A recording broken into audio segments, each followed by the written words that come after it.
enforce the law. But not really. The most powerful branch of government is the judicial branch, primarily the Supreme Court of the United States of America. And if you don't believe that, all you have to do is remember the election of the year 2000. A very contemporary event. You remember what happened in Florida? All the hanging chads?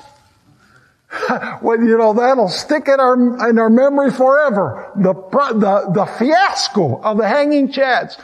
And that you had lawyers involved, and they were taking it to this circuit court and to the appeals court, and the lawyers were fighting it. But when the Supreme Court said George Bush won,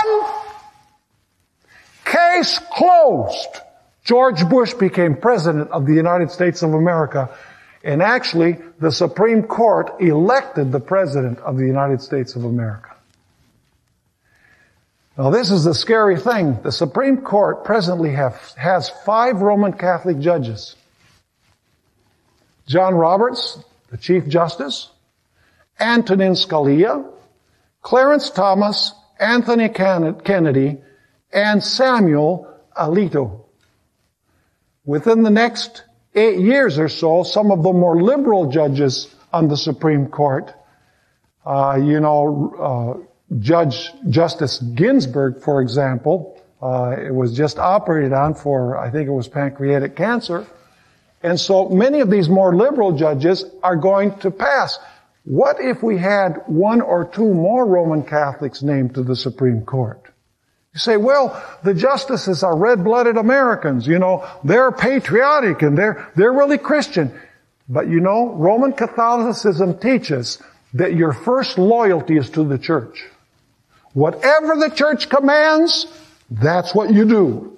Even if it means setting the civil power on the back burner, you always do what the church says.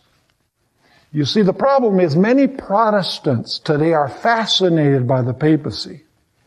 And the reason why they're fascinated by the papacy is because the papacy fights for human rights, it fights for the poor, it fights for morality, it fights for conventional marriage, it fights for religion in America, it even fights for religious freedom. And so Protestants in the United States say, well, this system has definitely changed. But I've looked in vain for any change in the teachings of the Roman Catholic Church. They have changed not one dogma.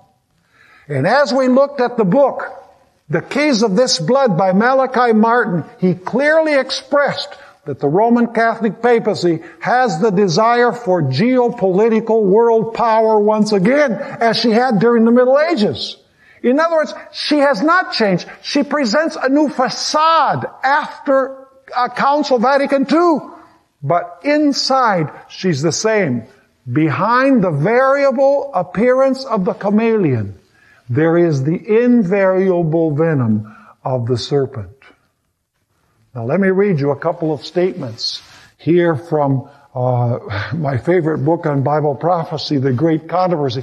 This, folks, was written over 100 years ago, what I'm going to read now.